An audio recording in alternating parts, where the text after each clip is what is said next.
பார்த்த பின்னாடி மக்கள் எல்லோரும் இயற்கையை பற்றி பெருசாக பேசுகிறாங்க. ஆனால் உண்மையிலேயே இயற்கைக்கு மாறியிருக்காங்களா அப்படின்னா கிடையவே கிடையாது.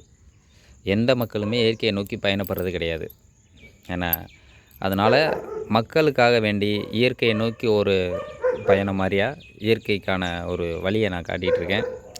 தயவு செஞ்சு அதிகாலையில் வேப்பங்குச்சி வச்சு பல் விளக்குங்க. ஏகப்பட்ட நன்மைகள், கிருமி நாசினியாக பயன்படும். ஏன்னா பட்டை கர்ப்பப்பையோட கட்டிகளை சரி செய்யக்கூடியது வேப்பம்பட்டை கஷாயம்.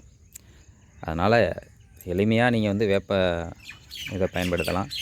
வேப்பம் கொழுந்து இருக்குல்ல, அந்த இப்போ இருக்குல்ல, இந்த மாதிரி சிவப்பு கொழுந்தும் பச்சரிசியும் வச்சு சாப்பிட்டோன்னா நல்லா மெண்டு சாப்பிட்டோம்னா உடம்பு அழியாத கல்ப நிலைக்கு மாறும்.